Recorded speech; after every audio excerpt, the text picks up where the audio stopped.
छुपी है स्याही में कितनी मासूमियत, टूटी हंसी में बसी कितनी वीरानी। रह गए सवाल अनकहे, जवाब अधूरे। कहाँ गई इंसानियत, कहाँ गया इंसान।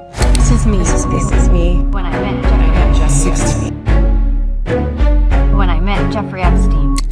सोचिए, एक ऐसी चमचमाती दुनिया जहां प्राइवेट जेट्स उतरते हों, अरबों के सौदे होते हों, दुनिया को दिशा देने वाले उद्योगपति, नेता और प्रभावशाली चेहरे एक ही छत के नीचे जमा होते हों, चारों तरफ ऐशो आराम, सुरक्षा और गोपनीयता की ऐसी दीवारें कि बाहर की दुनिया झांक भी न सके। लेकिन इसी चमकदार दुनिया के भीतर बंद कमरों में ऐसी चीखें गूंजती थी जिन्हें सुनकर इंसानियत भी कांप जाए। बच्चियों की सिसकियां, उनका डर, उनका दर्द और उन सब पर भारी पड़ती ताकत और पैसे की हंसी। जेफरी एप्स्टीन से जुड़ी नई फाइलों ने एक बार फिर उसी अंधेरे साम्राज्य का दरवाजा खोल दिया है।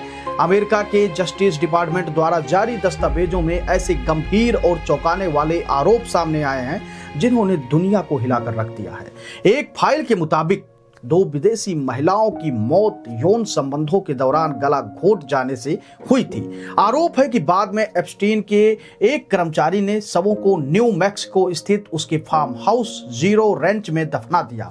इस पूरे नेटवर्क में उसकी करीबी सहयोगी गिस्लेन मैक्सवेल की भूमिका भी बताई गई है। सबसे भयावह सच्चाई यह है और दावा है कि उस नाबालिग पीड़िता का है जिसे ने खुद को ह्यूमन इनक्यूबेटर बताया, यानी एक ऐसी मानव मशीन जिसे जबरन गर्भधारण करने के लिए इस्तेमाल किया गया। ईमेल रिकॉर्ड्स के अनुसार लड़कियों को लंबे समय तक रेंच में बंद रखा जाता था, उनसे जबरन प्रेग्नेंट करवाया जाता था और बच्चों के जन्म के बाद उन्हें उनसे अलग कर दिया जाता था।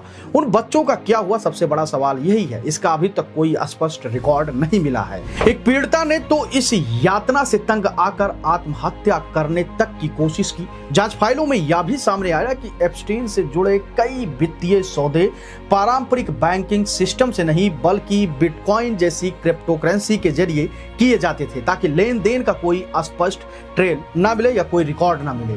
वही न्याय विभाग को खुद का यह स्वीकार करना पड़ा है कि फाइलें जारी करते समय भारी लापरवाही हुई।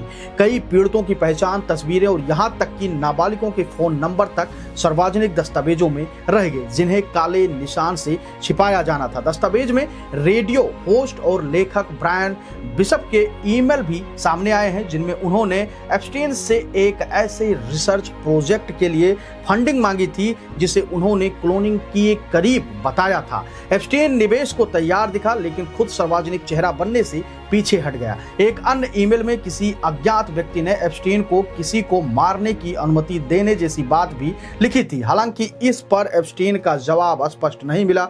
जस्टिस डिपार्टमेंट के दस्तावेज बताते हैं कि 1994 से लेकर 1997 के बीच गिस्लेन मैक्सवेल ने कई नाबालिग लड़कियों को इस जाल में फंसाया।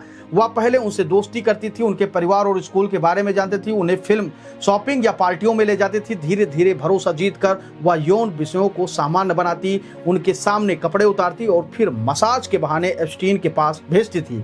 कई बार वह खुद भी मौजूद रहती थी। एप्स्टीन मालिश के दौरान ही शोषण करता और लड़कियों को पैसे देकर चुप रहने का दबाव बनाया जाता था, ताकि वे खुद को एहसानमंद और कर्जदार महसूस करें। जारी किए गए डेटा का पैमाना भी चौंकाने वाला है। करीब 30 लाख पेज दस्तावेज, 1.8 लाख तस्वीरें और 2000 वीडियो। इनमें दुनिया के कई ताकतवर लोगों के नाम का जिक्र है, जिनमें इंग्लैंड के Musk, Bill Gates, Donald Trump, Prince Andrew, Richard Branson, सारा फर्ग्यूसन और पीटर मिडलसन शामिल बताए गए। हालांकि एजेंसियों ने साफ किया है कि किसी दस्तावेज में नाम आने का मतलब अपराध साबित होना नहीं है। कुछ ईमेल में मस्क और एप्स्टीन के बीच बातचीत का जिक्र है, जहां कथित तौर पर एप्स्टीन के आइलैंड पर सबसे वाइल्ड पार्टी के बारे में पूछा गया है। वहीं प्रिंस एंड्रयू की कुछ तस्वीरें भी फाइलों में बताई जा रही हैं, जिनमें वह एक महिला के साथ आपत्तिजनक स्थिति में दिखते हैं। हालांकि महिला की पहचान स्पष्ट नहीं है। ब्रिटेन में इस मामले की सियासी गूंज भी सुनाई दे रही है।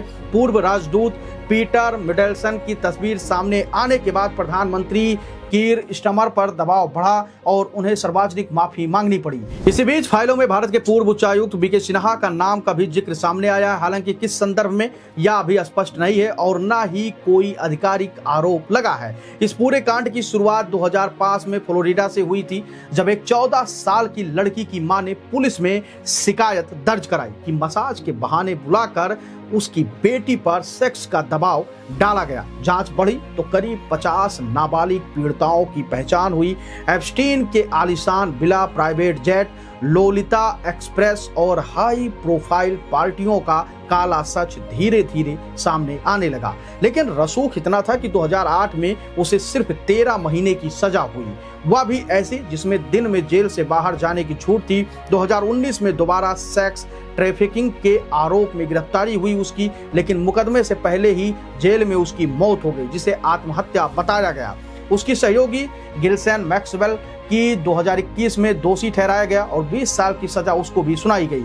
आज भी सवाल बाकी हैं और सबसे बड़ा अनसुलझा सवाल अभी भी है कि जबरन गर्भाधारण के आरोपों की सच्चाई क्या है, गायब बच्चों का क्या हुआ, क्या सचमुच शब्द अपनाए गए, और सबसे बड़ा सवाल, क्या ताकतवर नामों का सच कभी पूरी तरह सामने आएगा या नहीं, क्योंकि यह सिर्फ एक अपराध कथा नहीं है, यह उस अंधेरे गठजोड़ की कहानी है जहां पैसा, ताकत और हैवानियत ने मिलकर इंसानियत को सबसे सस्ता बना दिया।